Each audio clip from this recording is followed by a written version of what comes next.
कि आप आए और जनता जनार्दन को संबोधित करने का काम करें। आदरणीय माननीय आकाश आनंद जी, नारा लगाओ।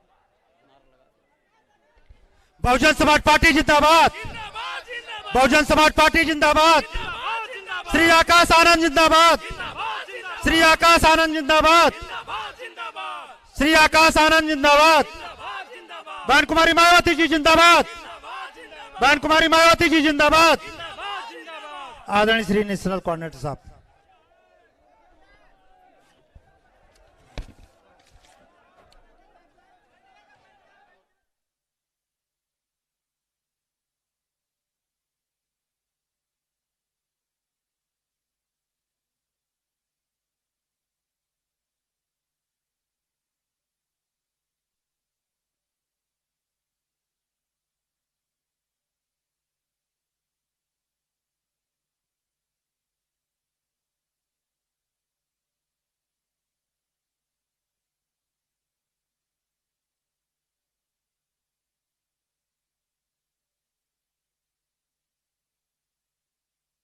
बिजली वाले भाई एक माइक वो सही करने का कष्ट करें।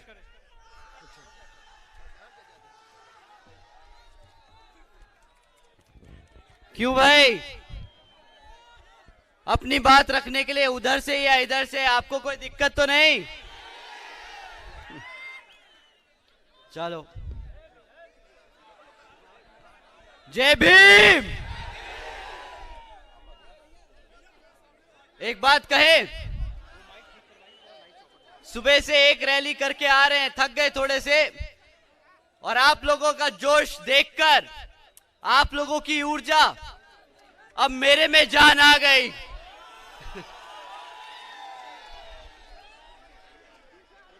साथियों, सबसे पहले मैं अपनी माताओं बहनों का तहे दिल से धन्यवाद करना चाहता हूं कि आप सब आज इतनी बड़ी संख्या में यहां इतनी देर से अपना कीमती समय निकालकर हमें सुनने आए। आप सभी का मैं तहे दिल से धन्यवाद करता हूं। साथ ही साथ आज यहां हमारे सभी बड़े बुजुर्ग, हमारे सभी युवा साथी, हमारे सभी कार्यकर्ता, आप सभी का भी मैं तहे दिल से धन्यवाद करता हूं कि आप लोगों ने अपना कीमती समय निकालकर हमें सुनने आए हो। साथ ही साथ आज की लोकसभा आम चुनाव की ये सभा को सफल करने के लिए यहां जितने भी कार्यकर्ता, जितने भी पदाधिकारी ने अपना पूरा दिन रात एक किया, तो आप सभी का भी मैं तहे दिल से धन्यवाद करता हूं।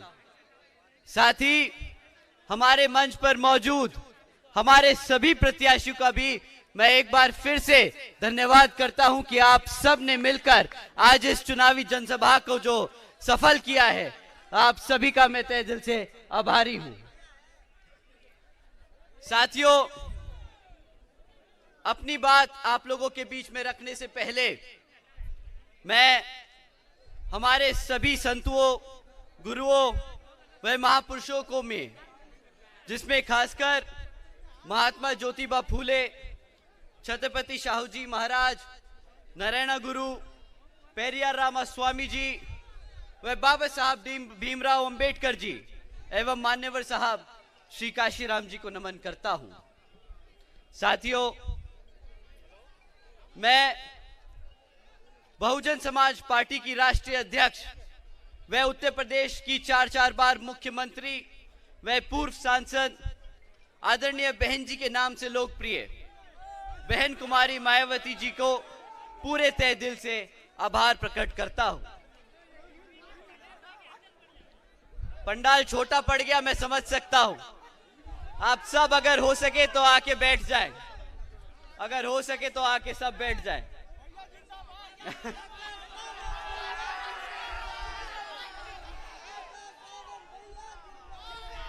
अच्छा साथियों, अपना इंट्रोडक्शन तो खत्म करने दीजिए। साथियों,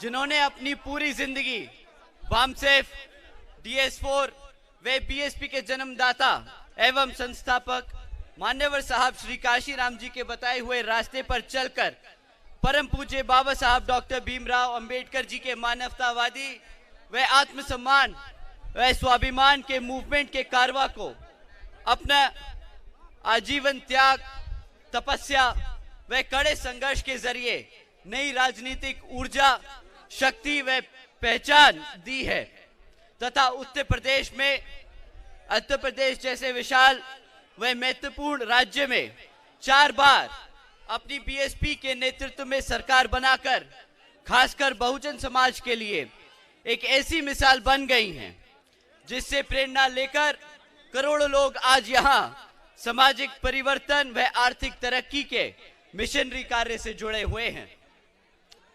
इतना ही नहीं साथियों, बल्कि मैं खुद भी बहन जी के नेतृत्व से प्रभावित होकर बीएसपी मूवमेंट से जुड़ा हूं और उनके पथ चिन्हों पर चलकर उस मिशनरी दायित्व व कर्तव्य व फर्ज को आखिरी सांस तक निभाने की पूरी कोशिश करता रहूंगा।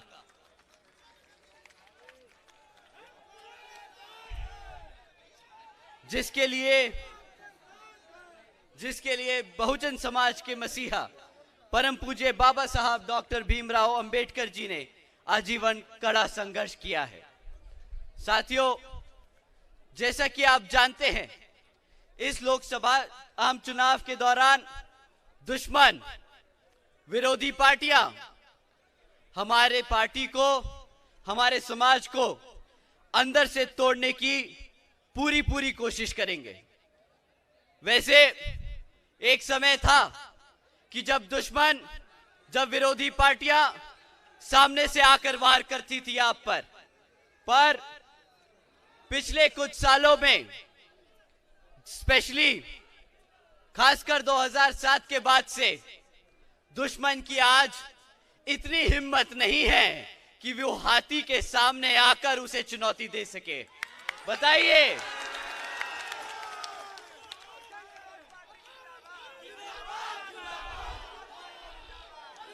साथियों, परंतु दुश्मन अपनी फितरत से तो बाज आएगा नहीं। वो फिर भी आपके बीच में रहकर आपको कमजोर करने की कोशिश करता रहेगा। साथियों, ये दुश्मन आजकल बहरूपिये की तरह आप लोगों के बीच में रहकर आप लोगों को गुमराह करने की कोशिश करता है। परंतु साथियों, आप लोगों को सिर्फ एक चीज याद रखनी है, सिर्फ एक चीज, कि अगर कोई भी आपकी पार्टी के अलावा, बहन जी के अलावा किसी और को वोट डालने को कहे तो आप समझ जाइएगा कि वो दुश्मन अपनी चाल चलने की कोशिश कर रहा है। तो मैं अपने सभी युवा साथियों के बिहाफ पर बड़ी जिम्मेदारी से ये 4 लाइनें बोल रहा हूं, और अगर हमारे बड़े बुजुर्ग इनसे इस चीज को मानते हैं तो इन लाइनों के बाद आप एक बार तेज से जय भीम का नारा लगाएंगे। साथियों, अगर कोई भी आपको बहन जी के अलावा, बहुजन समाज पार्टी के अलावा किसी और को वोट डालने को कहे तो वो साथियों बहन जी के खिलाफ, मान्यवर साहब के खिलाफ, बाबा साहब भीमराव अंबेडकर के खिलाफ, आपके बहुजन समाज के खिलाफ, आपके संविधान के खिलाफ है। मानते हैं साथियों? साथियों,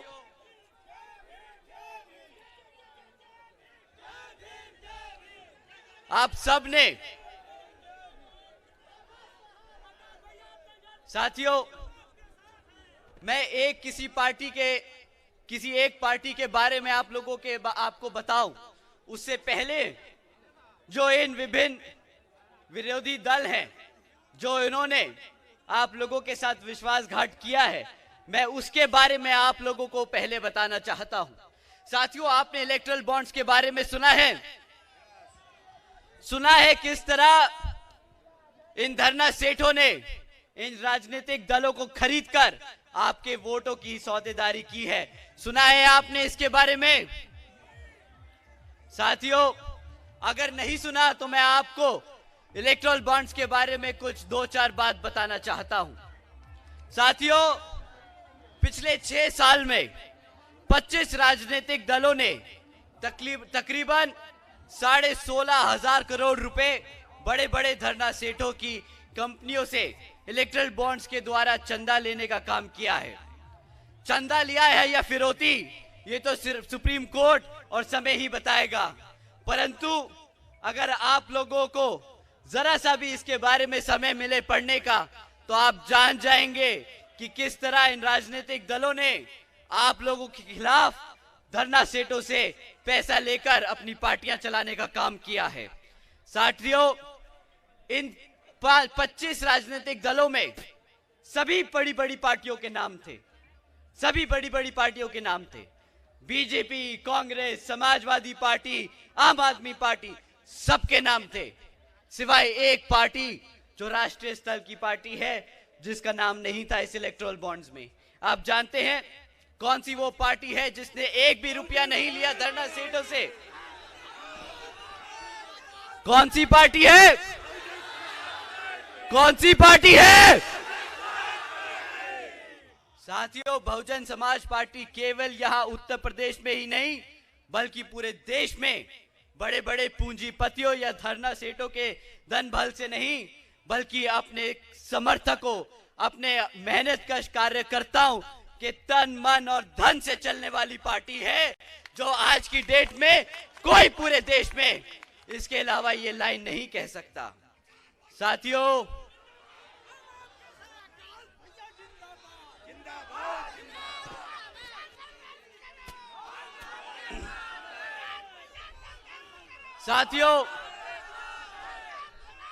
इस बारी लोकसभा आम चुनाव में हमारी तरह ही और भी विरोधी पार्टियां आप लोगों के बीच में आकर आपसे आपका वोट मांगने का काम करेंगी, और इनमें से इस बारी आपको अंधाधुंध किसी को भी एक बारी वोट नहीं देना है। इस बारी आपको इन सब से सवाल करना है कि भाई पिछले 10 साल से, स्पेशली बीजेपी पिछले 10 साल से यहाँ केंद्र की सरकार में है, तो उसने बहुजन समाज के लिए पिछले 10 साल में क्या काम किया, इस बारी आपको उनसे इसके रिकॉर्ड के बारे में मांगना होगा। आपको उनसे रिकॉर्ड मांगना होगा कि पिछले 10 साल में तुमने हमारे समाज के लिए क्या किया। साथियों, और इस बारी भी वो आपके बीच में आकर रिकॉर्ड के नाम पर मीठी मीठी बातें करके इधर उधर की भटकाने की बात करेंगे। कहेंगे हमने राम मंदिर बनाया, हमने फ्री में राशन बांटा, हमने आप लोगों को सब्सिडी दी। साथियों, हर एक मुद्दे पर आपको उनसे सवाल करना है। हम आपके बीच में 3 मुद्दे छोड़ के जा रहे हैं। इलेक्शन कमीशन बाकी सब राजनीतिक दलों पे ये आरोप तो जरूर लगाता है कि आप धर्म और जाति के आधार पर वोट नहीं मांग सकते, पर जब आदरणीय प्रधानमंत्री जी भड़काऊ भाषण देते हैं तो शायद इलेक्शन कमीशन की आंखों पे पट्टी बंध जाती है और उसे वो कुछ नहीं दिखता जो यहाँ के हमारे प्रधानमंत्री जी आपके लोगों के बीच में आकर आपको भड़काने का काम कर रहे हैं। परंतु साथियों, आप 3 चीजों पे उनसे सवाल कीजिए कि पिछले 10 सालों में आपने शिक्षा के लिए, शिक्षा के क्षेत्र में हमारे लिए क्या किया, सुरक्षा के मामले में आप लोगों ने क्या किया है, और रोजगार के लिए आप लोगों ने क्या किया है। साथियों, मैं शिक्षा से शुरू करता हूं। हमारे सिस्टम की, हमारे आने वाले भविष्य की रीढ़ की हड्डी होती है शिक्षा। बाबा साहब कहते थे कि शिक्षा वो शेरनी का दूध है जो पिएगा तो आप मानते हैं ना, आप मानते हैं कि शिक्षा कितनी महत्वपूर्ण है हमारे समाज को अपने पैरों पर खड़ा करने के लिए। तो साथियों, इन्होंने जो शिक्षा के साथ खिलवाड़ किया है वो मैं आप लोगों के बीच में रखता हूं। साथियों, पिछले 10 साल में सरकारी स्कूलों की इतनी बदतर हालत कर दी है भाजपा सरकार ने कि आज अगर हम किसी 8वीं क्लास के कक्षा के बच्चे से गुणा भाग करने को कहें तो वो बेचारा गुणा भाग नहीं कर पाएगा। अगर आप उससे अंग्रेजी में बात करने को कहें तो वो आज अंग्रेजी में एक शब्द नहीं बोल पाएगा। अपनी शिक्षा के नाम पर उन्होंने हमारे बच्चों को सिर्फ हमारे बच्चों के साथ खिलवाड़ किया है। साथियों, जब आप उनसे आप शिक्षा पे सवाल करेंगे और ये तथ्य उनके सामने रखेंगे तो वो बोलेंगे, अरे पढ़ाई लिखाई छोड़िए, हमने डिजिटल इंडिया दिया है, डिजिटल इंडिया दिया है।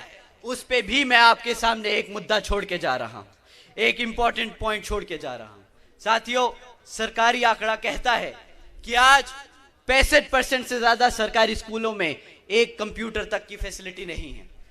जिस सरकार ने बोला कि डिजिटल इंडिया का नारा दिया, अगर वही अपने बच्चों को कंप्यूटर टेक्नोलॉजी के बारे में नहीं पढ़ा सकती, नहीं समझा सकती, फैसिलिटी नहीं दे सकती, तो ऐसी सरकार से शिक्षा के नाम पर सिर्फ और सिर्फ खिलवाड़ और मजाक किया है। आपके भविष्य के साथ खिलवाड़ और मजाक किया है। साथियों, इससे ज्यादा जरूरी, जो बच्चे मेहनत करके यहां पर पढ़ लिख जाते हैं, यहां पर कितने बच्चे हैं जिन्होंने 12वीं पास करी है? कितने बच्चे यहां पे ग्रेजुएशन कर चुके हैं? किसने पोस्ट ग्रेजुएशन करी है? पूरा पंडाल अपना हाथ उठाए खड़ा है। तो जब मैं आपसे ये बात करूंगा तो आप लोग शायद इस बात को समझेंगे। साथियों, शिक्षा के नाम पर सिर्फ सरकारी भर्ती के एग्जाम पेपर की लीक होने की खबरें सुनी है। बताइए, सुनी कि नहीं सुनी? कैसा महसूस होता है जब आप मेहनत करके पेपर देने जाते हैं और उस पेपर की खबर, लीक होने की खबर आपको मिलती है और सरकार को बहाना मिल जाता है वो पोस्ट रद्द करने का, वो नौकरी ना देने का। कैसा लगता है साथियों? क्या लगी? समाट मारने का मन कर रहा है, जूता मारने का मन कर रहा है। साथियों, आप बहुजन समाज से हो, आप बाबा साहब के समर्थक हो, आप बाबा साहब को भगवान मानते हो। बाबा साहब ने आपको वोट डालने की ताकत दी है। ये वोट ही इनको जूता मार मार के भगाएगा। इस वोट को ही आप इनको लाठी बनाइए। आपका वोट इनको लाठी की तरह पड़ना चाहिए। इनको बाहर करिए सत्ता से, ताकि ये पेपर लीक होने की खबरें अब बंद हो।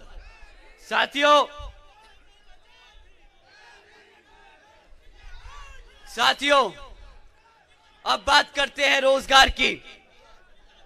आप इनसे पूछिएगा कि 2014 में आप मंच पे खड़े होकर पूरे देशवासियों को बता के गए थे कि हम सालाना 2 करोड़ नौकरी देंगे।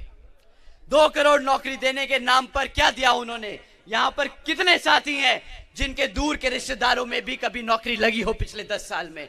बता दीजिए। पकौड़ा तलने का आता हूं, पकौड़ा तलने पे भी आता हूं। अभी तो वो आपको पकौड़ा तलने की न्याय दे के गए हैं, बाद में कटोरा भी थमा देंगे, बोले भीख मांग लो, ये भी रोजगार था भाई। साथियों, आज 30% से ज्यादा युवा, 30% से ज्यादा पढ़ा लिखा युवा बेरोजगार घूम रहा है। पर ये मजबूरी नहीं है कि रोजगार नहीं दिया जा सकता, ये इनकी मानसिकता है। ये लोग चाहते नहीं कि हमारा युवा कभी पढ़े लिखे, कभी रोजगार में जाए। ऐसा नहीं कि भारत में नौकरियां खत्म हो गई। साथियों, सरकारी अगर आंकड़े उठाएं तो सेंट्रल गवर्नमेंट में ही 30 लाख से ज्यादा पद खाली पड़े हैं। अगर ये चाहे तो कल वो पद भर के 30 लाख युवाओं को नौकरी दे सकते हैं, परंतु देंगे नहीं।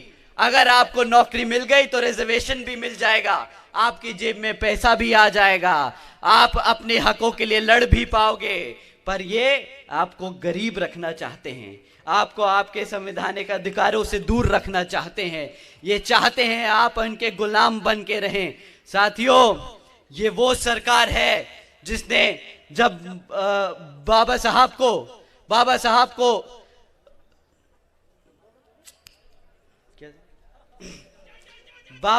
को जब भारत रत्न देने की उपाधि से बाबा साहब को देने की उपाधि मिली गई थी, तो यही भाजपा सरकार है जिसने सेंटर की सरकार से अपना समर्थन लेके सेंट्रल गवर्नमेंट को गिराने का काम किया था।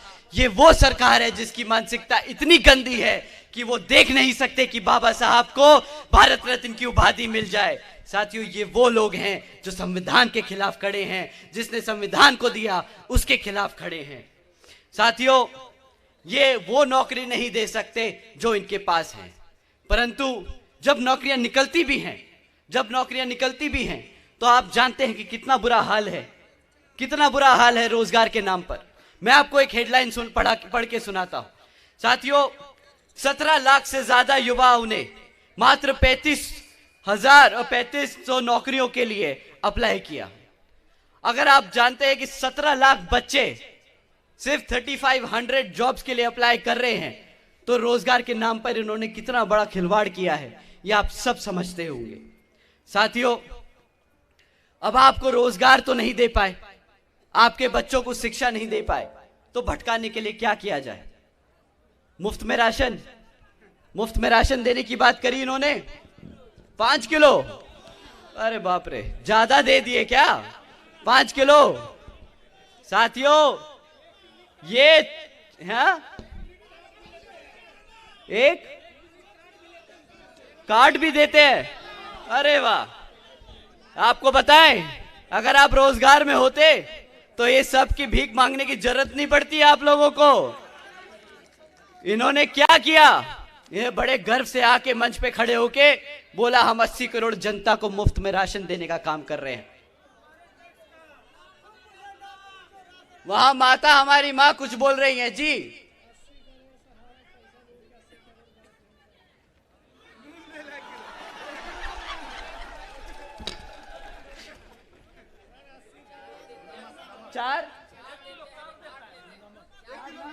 नमक, अरे आपको नमक देते हैं और बाद में क्या बोलते हैं कि मोदी जी का नमक खाया है, वोट दो।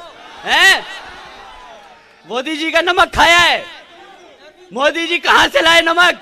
किसी ने पूछा है? अरे आप ही का पैसा लेते हैं, वही उठा के नमक खरीद के आपको देते हैं, आप ही से खरीदते हैं वो नमक। भाई साहब, इनसे बड़ा चूने लगाने वाला हमने कोई नहीं देखा इस भारत में।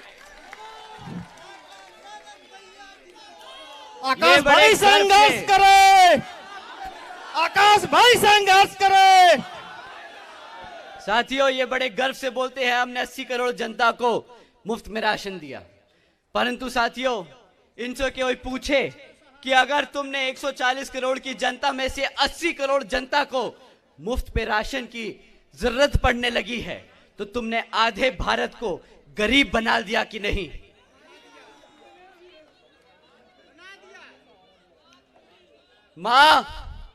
माँ, ये कितना भी राशन दे दें, तेरा बच्चा जब खुद कमाएगा ना, तो तेरे को राशन नहीं, तेरे को गाड़ी और घर लाके देगा। राशन नहीं चाहिए, रोजगार चाहिए था। सही कहा मां।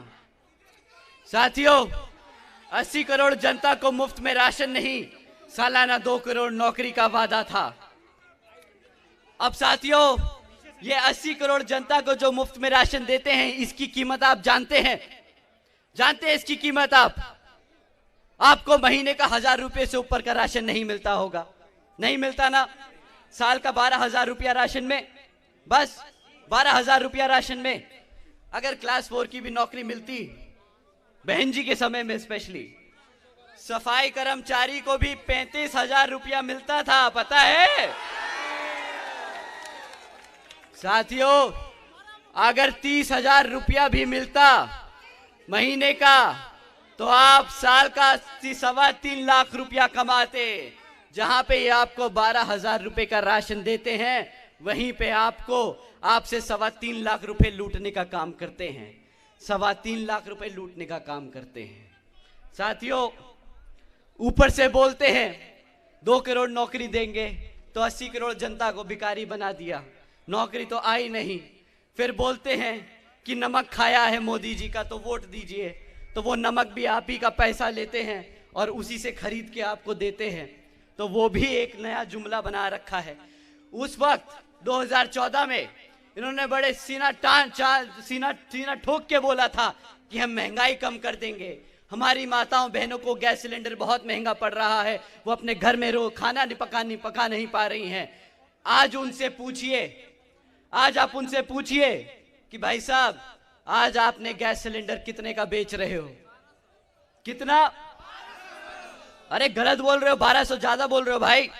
1200 नहीं है, अभी रुको, दूसरे चरण की वोटिंग होने दो, उसके बाद वो इसे 600 रुपए कर देंगे। अभी रुको तो सही। और रिजल्ट आने के बाद वो 2000 रुपया ना कर दिया तो आप लोग अपना वोट वापस ले लेना। साथियों, इन लोगों से बड़ा झूठा, इन लोगों से ज्यादा बड़ा फरेबी हमने इस भारत में कभी नहीं देखा है। क्या चोर हैं? अरे भैया तुम मुझे बैन करवाओगे क्या? आप लोग जानते हैं कि अगर हम ज्यादा भावुक होके कुछ बोल दे तो इलेक्शन कमीशन हमें बंद कर देगा, परंतु आपको तो बंद नहीं कर सकता।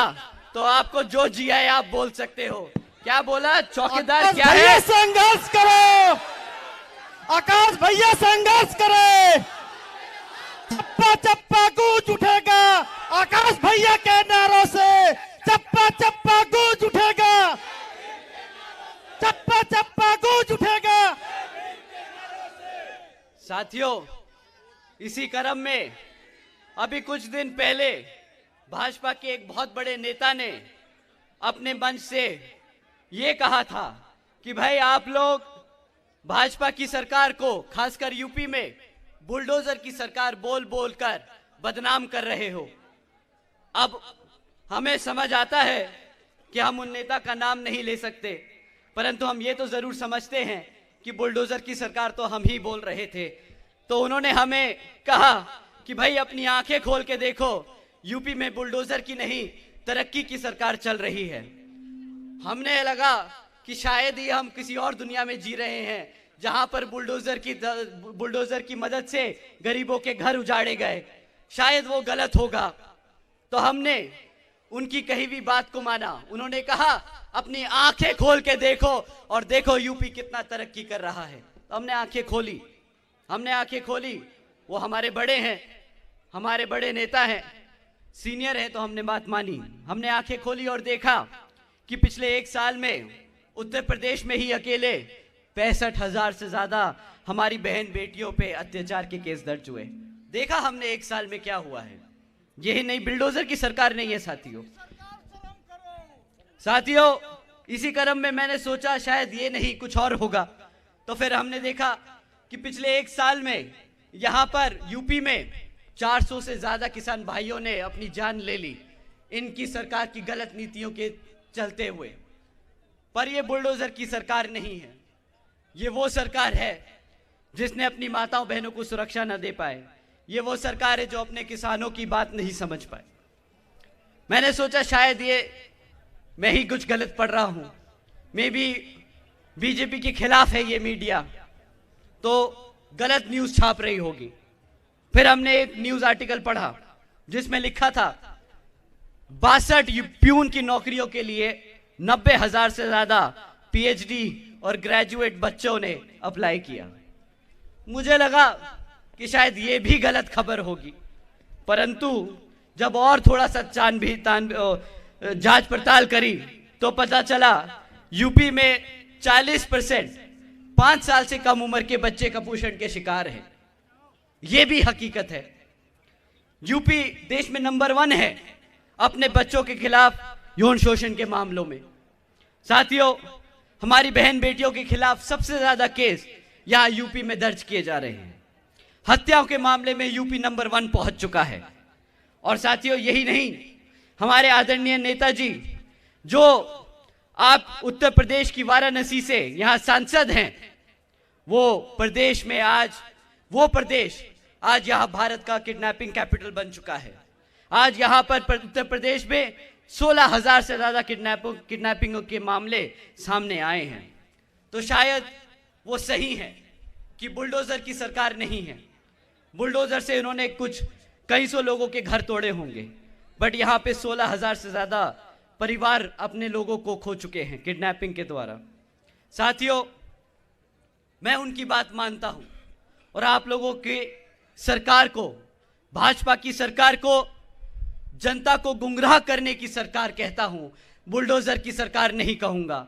साथियों, जो सरकार अपने बच्चों को भूखा रखे, जो सरकार अपनी बहन बेटियों पर अत्याचार होने दे, जो सरकार अपने युवाओं को बेरोजगार रखे और जो सरकार अपनी आवाम को फ्री राशन के नाम पर गुलाम बनाकर रखे, आप ही बताइए वो सरकार क्या सरकार कहलाएगी? एक ही सुर में बोलिए, क्या बोलना चाहते हो? क्या है ऐसी सरकार?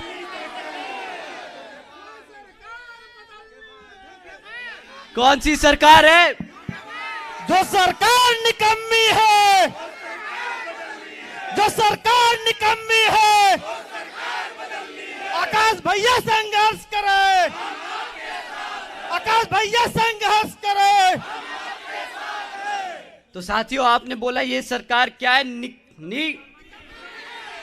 हम नहीं बोल सकते ना, माफ कीजिएगा। साथियों, ये सरकार ने 2 करोड़ नौकरी देने का वादा किया था, वो नहीं आया। अग्निवीर योजना चलाई, उसके द्वारा भी इन्होंने हमारे युवा साथियों के साथ मजाक किया। जवान होने से पहले, अरे तुम्हारे जवान तो छोड़ो, तुम्हारी शादी होने से पहले रिटायरमेंट हो रहा है। साथियों, इन्होंने ये भी कहा था कि नोटबंदी करके काला धन लाएंगे, विदेशों से काला धन लाएंगे और जनता के हर एक व्यक्ति को 15 लाख रुपए देंगे। 15 लाख रुपए आए क्या? 15 रुपया नहीं आया। हाँ, 15 रुपया भी नहीं आया। कोई बात नहीं, दे रहे ना राशन वो, तुम काहे नुकसान में परेशान हो रहे हो? हैं साथियों,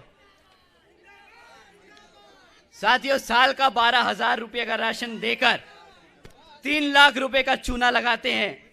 2 करोड़ नौकरी के नाम पर पकोड़े तलने को बोलते हैं और महंगाई के नाम पर सब्सिडी देते हैं। तो साथियों, ऐसी सरकार को आप वापस वोट डालेंगे कि नहीं, बताइए? ऐसी सरकार को सत्ता में बैठने का अधिकार है कि नहीं?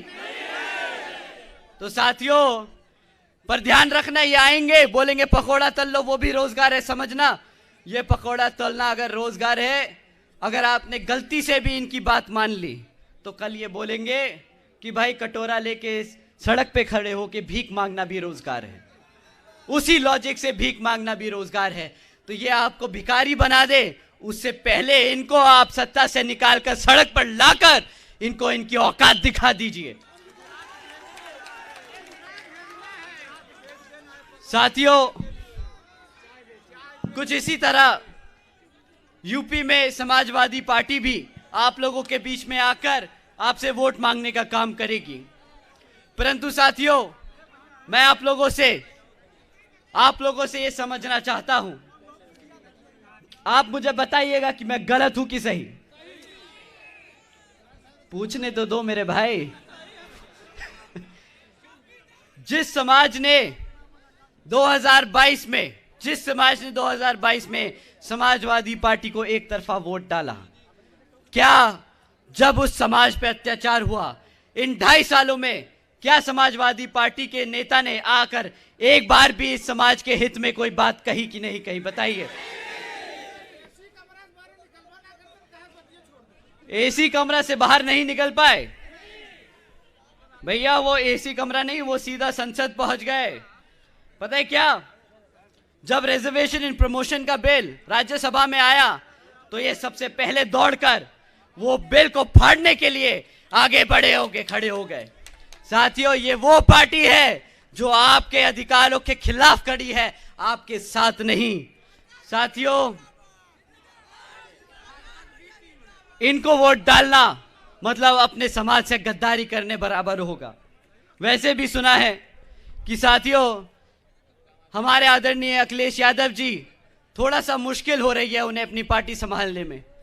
परंतु इसी क्रम में मैं आपसे पूछूंगा, जो अपनी पार्टी और परिवार नहीं संभाल पा रहा, क्या वो प्रदेश और देश संभाल पाएगा? तो इस समाजवादी पार्टी को कर दे एक तरफ। ठीक है, अब बात करते हैं हाथ वालों की। कांग्रेस वाले लोग भी आपके बीच में आएंगे। साथियों, आजकल वो बोल रहे हैं कि हम SC, ST, OBC व पिछड़े समाज के लोगों को रिजर्वेशन देने का पूरा काम करेंगे। परंतु साथियों, इनसे कोई पूछे कि पिछले 60 सालों में जब आप केंद्र में बैठे थे तब आपको SC, ST और पिछड़ा समाज याद नहीं आया क्या? आज इनका अस्तित्व खतरे में है, तो आज ये आपको ढूंढते फिर रहे हैं कि हमारा बहुजन समाज कहाँ है SC, ST समाज। आज ये SC, ST समाज को प्रतिनिधित्व देने की बात कर रहे हैं। कोई बात नहीं, वो घूमे मान्य जम्मू कश्मीर से कन्याकुमारी, जोड़ ले भारत, हमें क्या है भाई। 60 साल में भारत नहीं जुड़ा तो अब कौन सा जुड़ेगा? इनसे कोई जरा पूछेगा। आप लोग जरूर इनके लोगों से बात करते होंगे, तो सवाल जरूर करना कि आप कौन सा भारत जोड़ने जा रहे हो। जब आपने इस भारत को जाति के आधार पे बांट दिया था, जब आपने इस भारत को धर्म के आधार पे बांट दिया था, तो अब भारत जुड़ने से रहा। अब आपकी जरूरत नहीं, अब हमारी बहन जी है जिन्होंने इस देश के साथ साथ प्रदेश में हर बहुजन समाज के व्यक्ति को एक जगह लाकर उसको भारत की सत्ता में बिठाने का काम किया है। साथियों,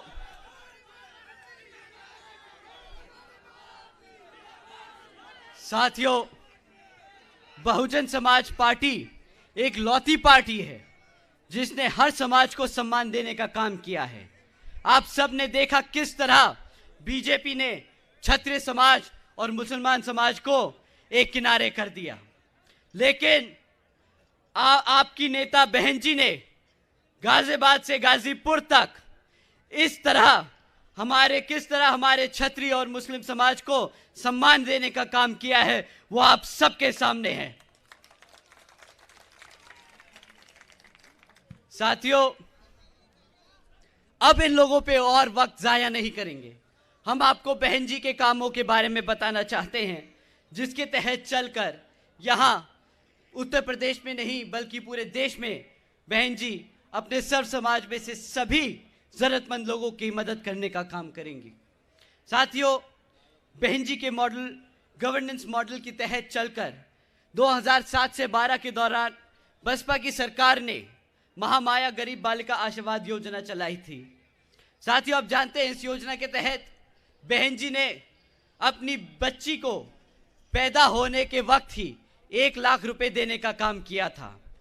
देश में पहली बार ऐसा हुआ था कि गरीब के घर में एक लखपति पैदा हुई थी और वो बहन जी ने करके दिखाया था।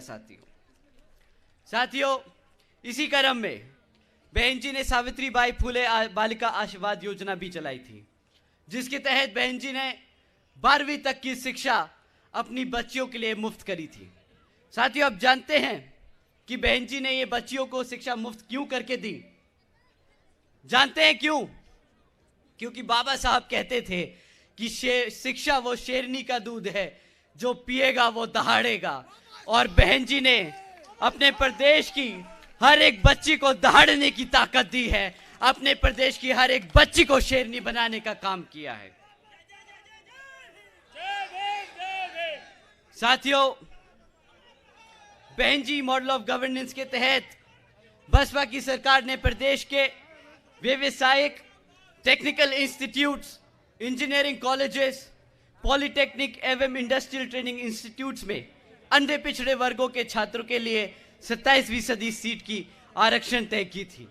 साथ ही साथ सरकारी कॉलेजेस के स्टूडेंट हॉस्टल्स में भी अन्य पिछड़े वर्गों के साथियों के लिए 27% आरक्षण की व्यवस्था तय की। साथ ही महामाया आवास योजना के तहत हमारे सभी SC, ST, OBC व आदिवासी समाज के परिवारों को अपना खुद का घर देने का काम किया था।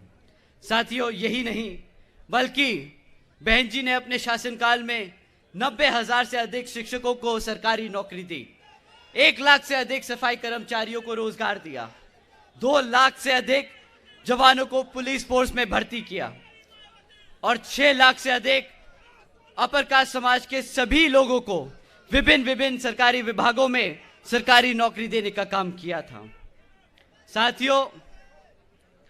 साथियों, बहन जी के गवर्नेंस मॉडल के तहत चलकर ही हमारी सरकार देश में हर समाज के लोगों को अपने पैरों पर खड़ा कर उसे एक स्वाभिमान से जीने का अधिकार देने का काम करेगी।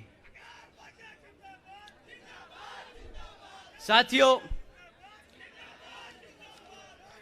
इन्हीं कुछ जरूरी बातों के साथ ही अब मैं आप सभी लोगों से मेरे व खासकर आदरणीय बहन कुमारी मायावती जी के विशेष अपील है कि इस समय देश में हो रहे लोकसभा आम चुनाव में आप सभी लोग हर मोर्चे पर सावधान रहें, क्योंकि आपका वोट बहुत कीमती है। आपका वोट कोई खरीद ना पाए, आपका वोट कोई लूट ना पाए, आपका वोट कोई पढ़ने से रह ना जाए। जाति, बिरादरी, धन बल, मंदिर मस्जिद या किसी भी भावना आदि के नाम पर कोई स्वार्थी अपने जाल में फंसाकर आपके वोट का दुरुपयोग ना कर ले। तो साथियों, क्योंकि देश के हर महिला, पुरुष व युवा को वोट का अधिकार यहाँ परम पूज्य बाबा साहब डॉक्टर भीमराव अंबेडकर जी की अति महत्वपूर्ण देन है। साथियों, आप सबसे खास यही अपील करता हूँ कि यहाँ हमारे मंच पर मौजूद सभी प्रत्याशी, जिसमें श्री काला धनंजय सिंह,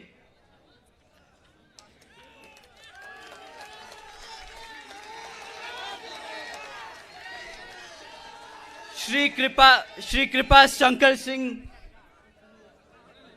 आगे आ जाइए sir, doctor Umesh Singh ji, ma'am आप भी,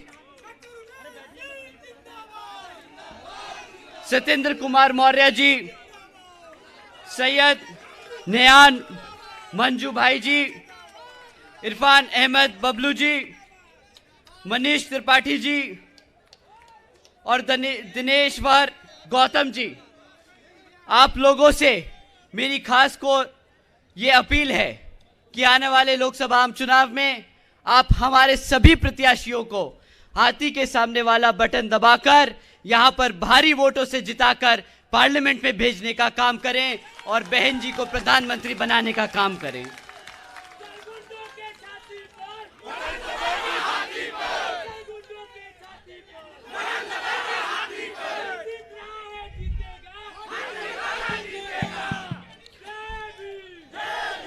अपनी बात यही समाप्त करते हुए आप सभी को एक बार फिर से आकाश भैया संघर्ष करें।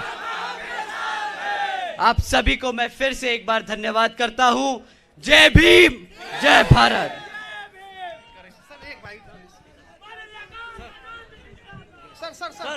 सर बहुजन समाज पार्टी जिंदाबाद, बहुजन समाज पार्टी जिंदाबाद।